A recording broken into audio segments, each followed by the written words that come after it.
Why hello, Doom fans. I'm Mick Fleetwood, circa 1977, and this is my friend PJ Foxoven.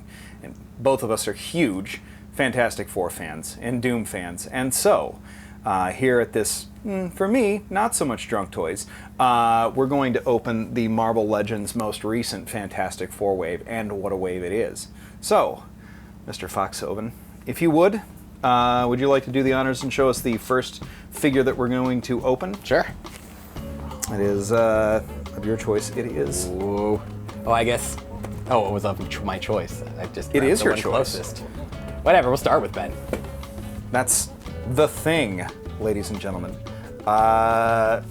Ben Grimm, and it's got... Oh, I didn't even realize that. The blurb on the back is now written in not just the languages of the Western Hemisphere, but also German now as well. Ooh. How about that? Fantastic. That's good. That's for the Latverian customers. Exactly. You know, you got to get your Doom figure, so obviously you got to put it in their language. I get it. Right. That's just good marketing. Like, Latveria is in the Balkans. Its culture is roughly that of something that you would see in Serbia around the time of like World War I. So it's established at least in a Spider-Man comic book from around the time that Johnny Storm died. So they have an exact line where this guy's speaking German and they're like, oh, that's the Latverian dialect. We're about to open the thing, and let's make that happen. Oh man, just where to start with how great this is. If you guys could hold this thing, it's just heavy. It is actually like a heavy piece. It's amazing. And He's a heckin' chonker. he's so good. Like, he's just as sturdy as he's supposed to be, and like the detailing on him is so nice. Like, the rock are just, they're raised, and not in the way that kind of, do you remember like the figs that they had for the 94 cartoon? That really slick look. It's, you know, Yeah. we've come so far from that. Oh yeah, it looks chunky and rocky in the way it should. Of course, have the Walgreens exclusive, but the big differences are worth it. I mean, there's the dry brushing instead of the wash on the upper part. It looks like it's mostly the same mold.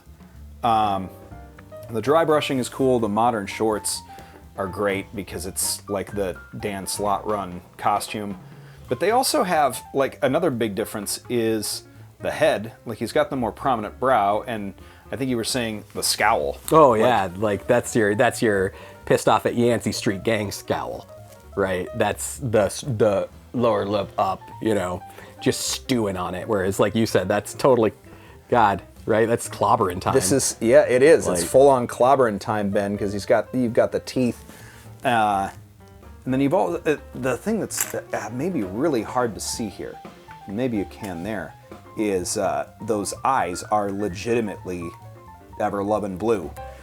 This is a great figure. It comes with 2 scroll heads. We got one that's just kind of stoic-y looking with the, like, ooh, I'm a scroll.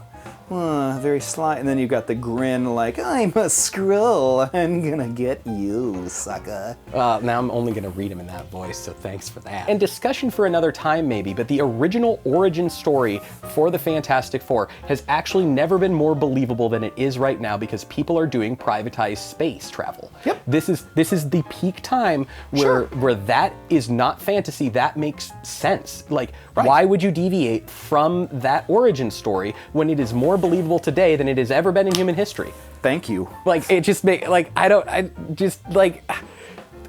we've just been waiting, and like, here we are, right? Reed Like, Richards is an perfect. actually talented Elon Musk. Yeah, right. Instead of a fucking anti-union. Anyhow, well, we're gonna open the next figure here. Who's our next one? Is it? Yeah. We might as well do it. Might as well do The next one up here is our favorite and yours, the one, the only, Victor Von Doom, and this looks already just phenomenal. Just perfectly phenomenal. The blurb in the original German. Oh, okay. There we go. Victor von Doom nutzt seine unfassbare Intelligenz und mystischen Fähigkeiten, um gegen die Fantastischen Vier auszutreten. I love it. I love it. Do you speak German? No, probably not, unless you do, in which case, thanks for watching. And I am super stoked for this figure because not only are we opening this one, but I got you one as well. No way! Yeah. Happy belated birthday Yes! or early Christmas or whatever holiday or whatever we're closer to. That's so good. Where to start? Oh, kind man. of. What don't we like about this? Couple things. The armor comes down to actually having clasps all on the inside and outside. So it's like they really have it built as a legitimate suit of armor, whereas I don't know of any other Doom figures of this scale that are built that way. You've got the extra head, but I mean, for nostalgia purposes, perhaps, but mostly I'm a stan for the current head. Really, I would be classic head. The classic, Right. the old school box, like kind of mouth and eyes. I understand. Yep, I like it's a great look still, but pick your Doom, honestly. Like you can't go wrong with a Doom. A Doom Really? a Doom for all seasons. For all seasons. A Renaissance Doom. That's right. The ridiculous level of detail on this though is crazy. Like the almost simulated fabric look to the cape and the actual tunic is really nice. That pistol that was originally nested in the little holster there, which is emblazoned with a D. Nice, but also I think we were discussing why the hell have the pistol. Yeah, You don't need it. But at the same time, you'd mentioned like when he originally took over Latveria, like Yeah, maybe.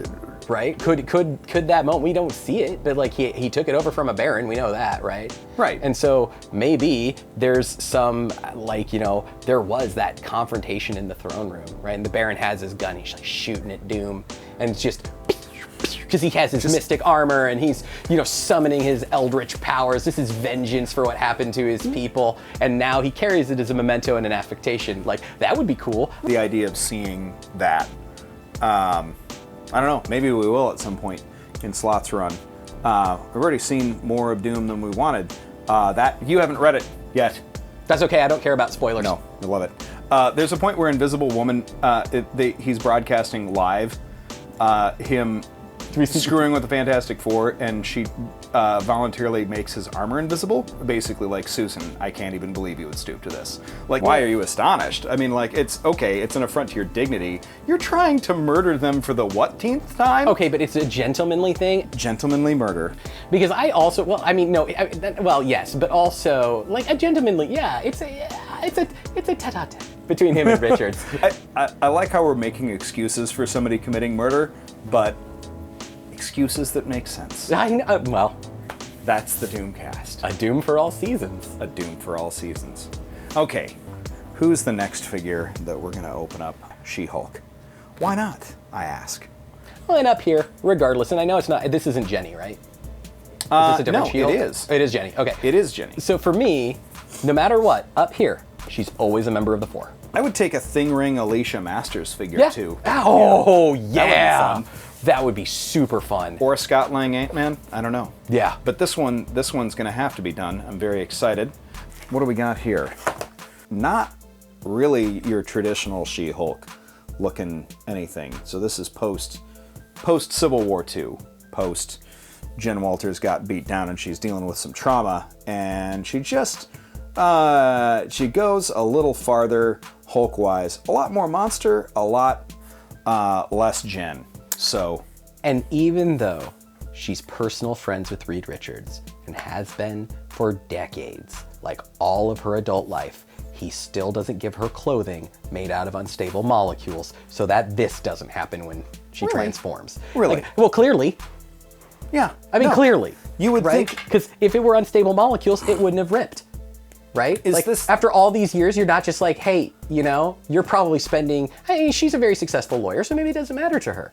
But the bills she's paying on pants, just be a friend. Right, exactly. They're proprietary. It's not like anybody, The anyway. idea that your clothes would stay on you even this much, like the first thing that would explode if you literally gained like 200 pounds worth of muscle in an instant and just like literally hulked out. Oh, your glutes, right? No, yeah, exactly. The first thing that would blow out would be your pants. Oh, yeah, right. The second thing would probably be your pectorals. So this is generous, presuming that her regular jeans would hold up like that. But you know what? It's for modesty's sake. It's just Hulk. Great bright green like gamma ray scarring. Yeah. On it. That looks really cool too. In this iteration, she's much more monster than she is Jen. I mean, she's much more. She literally is a Hulk. She's not a She-Hulk. She's just the Hulk, and it's proportionate. It's not the full. The way Ed McGuinness draws her in Avengers, because she's still kind of in this state, has her proportionately much larger. Okay. Bulky Hulk. Yeah. I don't really like as much. This is kind of what I think of as sort of the monster version of Jen Walters, but dang it, I would really like a regular She-Hulk figure that's this detailed. Yeah. They made one in a Hulk run some years ago, but not quite like this. And of course, she comes with some extra grabby hands, but why does a Hulk need grabby hands?